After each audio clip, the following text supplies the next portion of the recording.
Wow, thank you. Akin ba talaga to? Yes! At bagay na bagay sa'yo yan. Salamat. Ako pumili niyan. Ay, Ay, Gillette, yan yung mga sa'yo. Salamat, ate! Oh, malamang, tignan mo yan, ha? Akin na yan, Connie nakasulat, nararamdaman ko. Yan na naman. No. Sorry, hindi sa'yo. Kanino yan? Para to kay Totoy at dun sa anak niya, si Cecilia.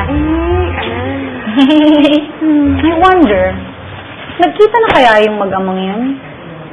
Magkasama na kaya sila? Siguro ang saya-saya pag nakita ko silang magkasama na. Alam niyo kasi, gusto ko na rin makilala si Cecilia eh.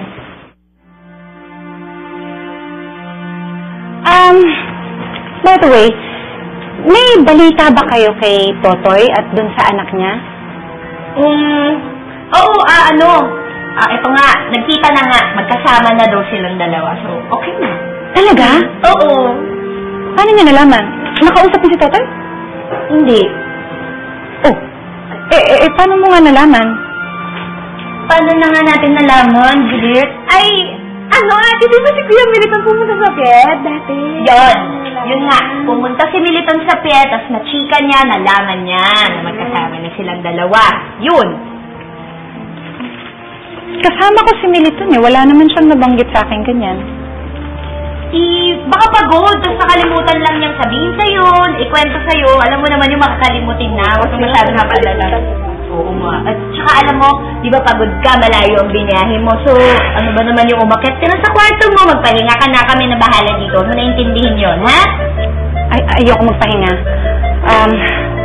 Juliet, Connie, pwede ba samahan niyo na lang ako? Puntahan natin si Totoy. Gusto ko na silang makita eh. Ate, kasi hindi tayo pwede pumunta kay Totoy. Bakit hindi pwede? Basta di talaga pwede. Hindi tayo pwede magpunta doon. Bakit nga? Kasi ate, di ba pagod ka na? Tama. So, kailangan mo na magpahinga. Para makabawi ka. Alam niyo, Oo. kanina ko pa napapansin. Bakit ba pinipilit niyo akong magpahinga? Ano ba talaga? Baka akala niyo hindi ko alam ang nangyayari dito, ha? Gusto niyo akong patulugin, gusto niyo akong pagpahingahin dahil ayaw niyo makita ko si Totoy, no? Ate, hindi naman ganun. Oo naman namin. Pero kasi... Pero bakit? Pero bakit? Ano? Ay, nako. Basta. Samahan niyo na lang ako, please. Gusto ko na makita si Totoy at si Cecilia. Sige. Mga pasalubong pa naman. Halika na, dali. Militan!